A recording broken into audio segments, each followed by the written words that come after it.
Hello viewers, how's everyone doing? It's Priya here, back with another thrilling episode of your favorite show, Zee Connect. Today we'll explore some heartwarming stories, meet some extraordinary guests and dive into some amazing flavors. So sit back, relax and let us enjoy this wonderful time together.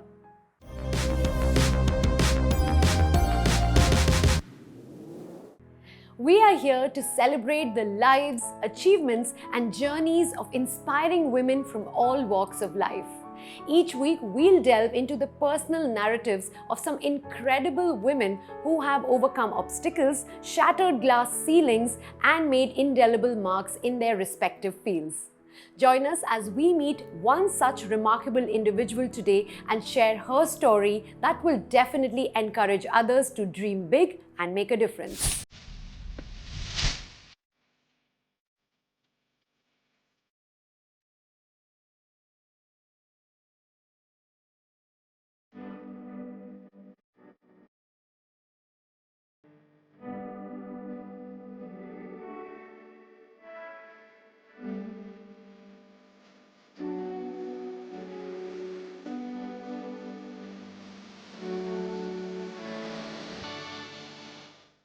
From her roots as a dedicated medical practitioner to her emergence as a philanthropic force and an esteemed calligraphy artist, her journey embodies the essence of empowerment and inspiration. Your dedication to healing, the passion for giving back to the community, the artistic talents around have not only impacted countless number of lives but also serve as a testament to the boundless potential within us all. Dr. Sana, it's a pleasure to have you with us on the show. Thank you so much for having me. I'm really honored to be here. So Dr. Sana, I'm going to take you back in time. We'll go to your childhood and we'll understand how you were when you were a child. So tell me, how was it in childhood? What were the activities you were interested in then? So my family used to call me a scientist because according to them, a scientist is someone who lives in their own world. Okay. In my head, I was not that. I definitely had a lot of windows open back then as well. But yes, I remember vividly one moment where I was talking to some people who had come from Russia on a delegation, and we were just chit-chatting, and they asked me, I was probably in grade 4, and they asked me that, what do you aspire to be? So I said, I want to be a doctor. And they were very happy to hear that, but that was not my answer, which was complete. I said, and I want to be MBA, and I also want to help people, and maybe I want to be Miss India. They all looked at me and laughed exactly like this. Isko sab kuch banna hai. Yeah, and they laughed and they're like, okay, you're a little kid, but listen, come here, beta. You can't have so many ambitions. You should choose one. I didn't answer to him back, okay? I just thought in my head that he doesn't understand. Yeah. That's all I thought, and I knew that with time I will be able to achieve a few things in life. It's just that you need to keep your focus and do one thing at a time. And that's exactly what I did in life. And today when I look back, it looks like a few of my bucket list things have been accomplished. Yeah. And talking about childhood, we come of a family of thinkers and doctors. Okay, so doctor is my dad, but thinker is my granddad. And again, one of those times I was just sitting and I used to have a lot of world-changing ideas and stuff even when I was very young. And another one of those years, maybe I was in 4th or 6th grade, and I sat with him and I said, Abba Jani, why do I think like this? And then he just paused for a moment and then looked at me and said, because you were not born a cow or a buffalo. You're human and we are structured to think. You know, it still gives me goosebumps. That moment has been a moment in time for me. And even till today, and I will pass this on to my children as well, that we were not born just cow or a buffalo. And imagine the depth in it. You were not born to just give birth to kids, how women have been treating over the centuries, you know. So that carried a lot of weight for me. And today I always remind myself of that I have a lot of things to do in my mind and I was not born a cow or a buffalo. So that was going to be my next question about the influences in your life, and you did mention one of them just now. Who were the others and how did they influence you? So in my family, I've been blessed, of course, with wonderful people, and my granddad, who's a Bajani, he is one of them. Yeah. And he's my first school of thought till date. Besides him, even from young age, I was always influenced by women who do things which are impactful, and they have done it for the society. So Mother Teresa was definitely one of them. And then following that, there were other women who, like Angelina Jolie, she was always, at least it was talked about in the media that she does so much for the children. The leaders over here in UAE inspire me a lot, and Sheikh Mohammed himself, he's such a big inspiration. Yeah. And he has inspired not only me, but the entire generation for us. And now, since I'm married for the last 8 years, I live with two heroes. Yeah. That's Daddy, who's Rizwan Sajan, and Adil, he's my husband. But I'm not saying this because I'm married to him, but they are all my heroes and they inspire me a lot. Amazing. So you continue to find your inspiration at every walk of life, every Yes, phase of life. Which is so absolutely. great. Tell me, and you were talking about painting. You loved painting, then you were very artistic, even in your childhood. When did you learn calligraphy, or you just knew it? I think I inherited it from my mom. My mom is an artist, and she's also a Persian scholar, PhD. So I've inherited that side from her. And she used to teach me what strokes, what colors, how to mix, which was very hard for me to accept because her style was very different than mine. Yeah. But I have always been doing it, and never did a formal course, but I have been into professional art since always.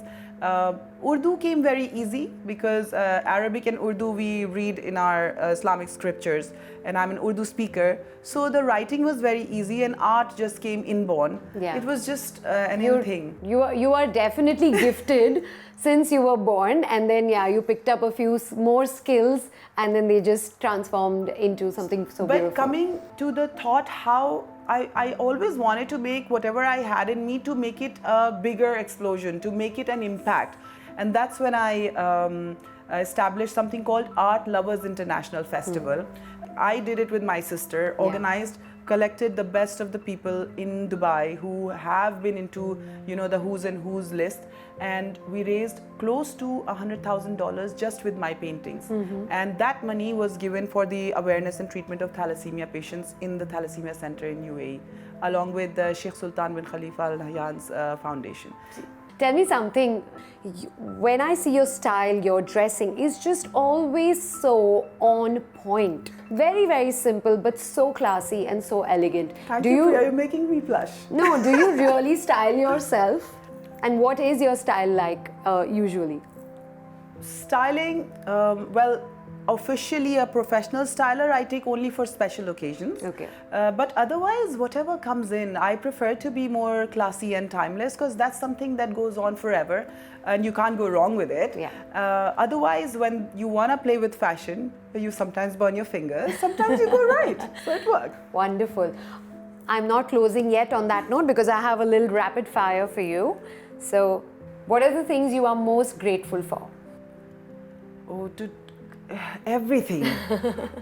I can't count one, but first of all, of course, the family. The family I was born in and the family that I am a part of now. This is the first thing that I am grateful for. Then the friends that I have around me, and the person that I am, the choices that I make. This also is a blessing for me because God has given these thoughts to me. If God doesn't want, these thoughts wouldn't come in my heart. Absolutely. Okay, tell me, dancing to you is? Expression. Okay. A quote that you live by? One is, when I was younger, again from my grandfather, he gave me something because I was very young and I had huge aspirations to change the world or impact the world. So he gave me one from Iqbal, which says, Naila hai bulbule shorida tera kham abhi, apne seene mein ise aur zara tham abhi. Which means, oh Nightingale, your song is sounding like a cry. Don't cry right now. Just hold it in your heart and simmer on your dreams. It will come forward with time. So, because I was young, and this was such a nice answer for anything that you want to do, just hold on to it. That's all you need to do. This is one thing I live by. And for sure, one thing from Sheikh Mohammed, he's my favorite leader of all times. He says that to take a risk and fail is not a failure at all. Yeah. But The bigger failure or the real failure is when you do not take a risk at all. I don't know what else to say now. At the end of this interview, I can only applaud because it's been so amazing. Sitting through this conversation with you, I mean, it just felt like we're casually chatting, but really you've given such inspiring teachings and words and stories. It's just, I'm in awe of you right now. Thank you, Priya. Thank you so much for having me here. Thank you. One cannot think well, love well, sleep well if one has not dined well. We've taken care of that part and you'll see it coming up next after this short break.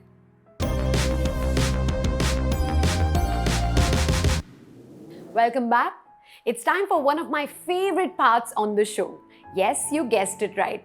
Nothing makes me happier than talking about good food.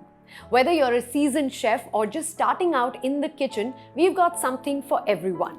Let's welcome Chef Tarun, who is going to make our weekend more fun with his wonderful recipes. Hello everyone, hope you're doing well. It's me, Chef Tarun, and I'm back to take you into world of flavors. Many people ask me, Chef, can we make something unique for appetizers, which is different from our usual dishes? And my answer to this, of course, we can, and why not? Today I'm going to show you a dish which has got an interesting twist to a dessert. Baklava, as you all know, it's Turkish dessert which is made with sugar, nuts and honey. But today I'm going to do a savory version of it. This is the version which you don't see it anywhere, and this is going to be a mushroom baklava, a savory version of baklava. So let's check out the ingredient. So we have fresh white mushrooms, phyllo sheets, fresh onion, fresh garlic, melted butter, Parmesan cheese, oregano, salt, black pepper, fresh milk and olive oil. Let's start cooking. So we'll start with onion. We are going to fine chop it. So we have taken about 1 full onion, fine chop. Now we'll take white mushrooms, and mushrooms also we need to fine chop it. So in the recipe I'm using about 250 grams of mushrooms. So this is your chopped mushrooms. Ready? So now let's start cooking. So we'll take olive oil. Take around 2 tablespoons. While olive oil is getting hot, let's take 4 cloves of garlic.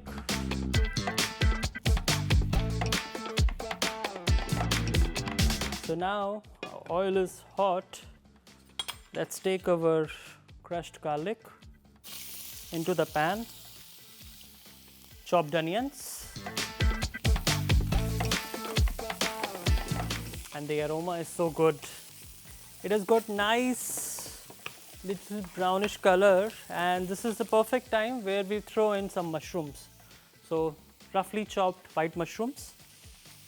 So whenever we are cooking mushroom, it has to be on super high heat because mushroom gonna take out all the water, and then it's gonna reduce. It's literally gonna reduce into half. It's time to add our seasonings.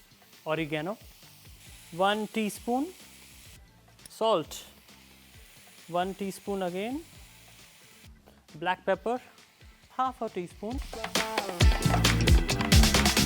So now mushrooms are almost dry. It's time to add fresh milk. Now this is gonna add some creaminess to our mushroom mixture. So I'll be using it around 2 tablespoons. Just cook the mushrooms through the milk. And now my favorite part, Parmesan cheese. So you have got around 3 tablespoons of Parmesan cheese here. So as you can see, our mushroom mixture is completely dry and it is cooked well through. So this is ready. So now we're going to refrigerate this mushroom mixture for 1 or 2 hours. So let's take out the mushroom mixture from the refrigerator.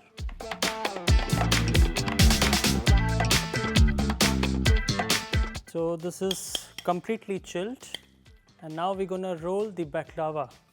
So we'll start with phyllo sheets. So this is a very important ingredient in baklava. Baklava is incomplete without phyllo sheets. We're gonna take melted butter. With the help of a brush, we're gonna pour it over baklava sheets, the phyllo sheets, and we're going to spread the butter. So there we go, another layer. So butter helps in like glue to sticking the two phyllo sheets together. We take more butter here. So let's bring our friend mushroom back. We're gonna spread it here. Spread it all over the phyllo sheets.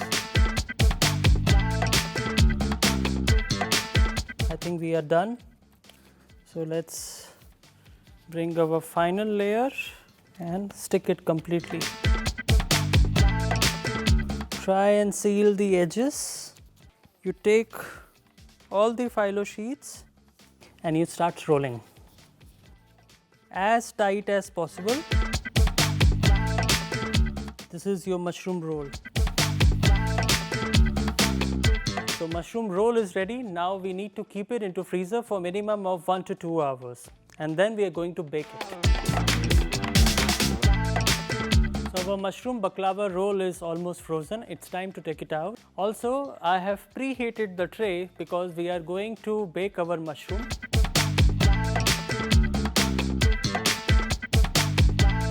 Around 200 degrees Celsius. Butter paper. Let's bring the mushrooms. So what we are going to do now, we are going to cut the edges. And now even size of the roll. So this is your mushroom baklava roll. We are going to place it into here. Just arrange it carefully next to each other. We are going to bake them all together. So now it's time to bake. So I'm gonna bake it into oven around 200 degrees Celsius for 10 to 12 minutes. And you have to keep an eye, if it's turned little brownish, you have to take it out.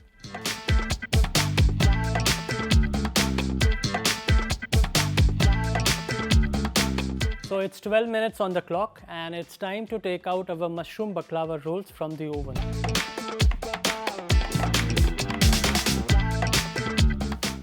Look at this beautiful color. Mushroom baklava rolls. Let's plate them right from the tray.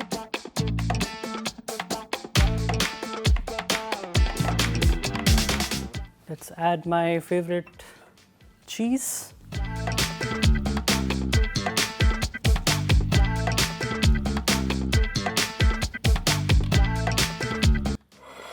So our mushroom baklava rolls are ready. It's time to pair up with a drink. So I'm gonna make a smoothie. So let's begin the process. Smoothies are just an energizing way to start your day. Since we are already into summers, this chilled smoothie recipe is going to enlighten your day. So let's check out the ingredient. We have fresh kale leaves, fresh banana, toasted mixed seeds, fresh almond chilled milk. So let's begin our blending. We'll start with banana. We are going to take one banana.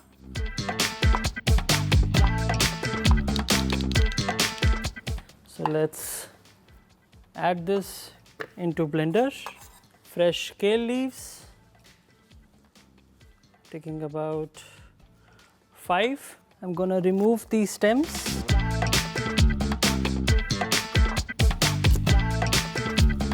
So just tear them before you put them into blender. Chilled almond milk, about 1 cup. So I'm not adding any sweetness here. I want the sweetness of this smoothie should come from bananas. So let's blend.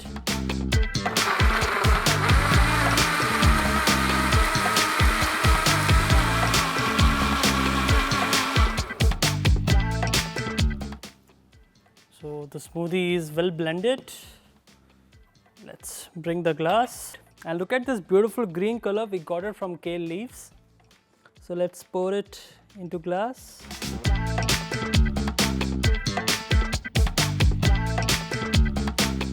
For the garnish, mix it. I'll take banana. So kale banana smoothie is ready. You know the best part, the magic of this kale leaves doesn't actually taste like kale into the smoothie. Don't get me wrong, kale has its own time and place into the dishes. But when we are making a smoothie, I'm blending it with banana and almond milk. So it doesn't overpower it, but actually it's very nutritious and healthy. Alright folks, we have mushroom baklava and we have got kale and banana smoothie to pair up with. I hope you enjoyed today's episode. Do try out this recipe and let us know in the comments. We'll come back with another exciting recipe. Till then, take care, stay connected. See you.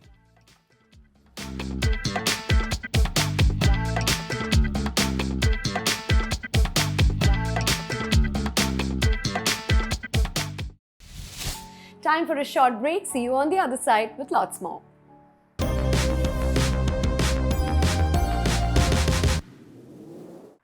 Welcome back. We had the pleasure of meeting Mr. Abdulaziz Al Musallam at Emirates Airline Festival of Literature in Dubai.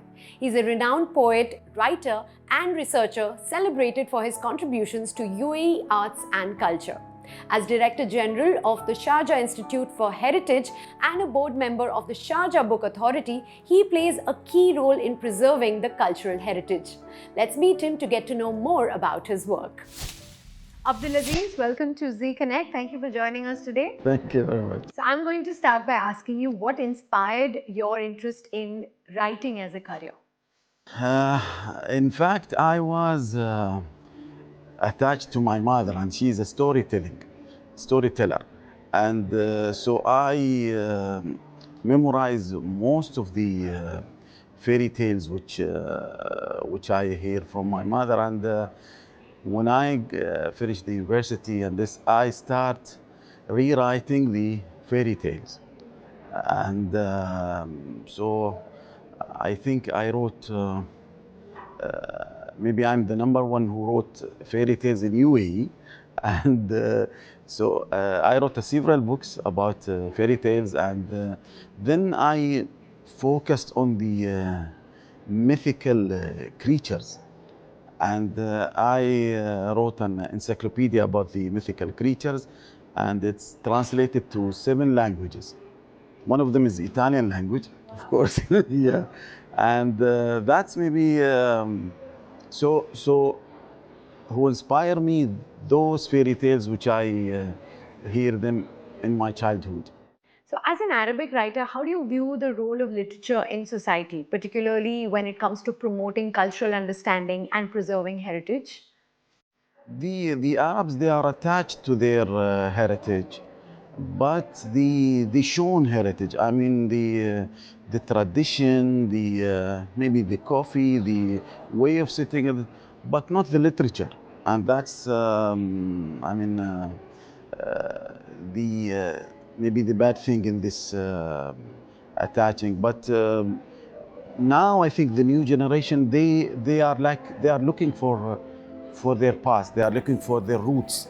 So maybe the new generation, they are more connected to their heritage and to their identity.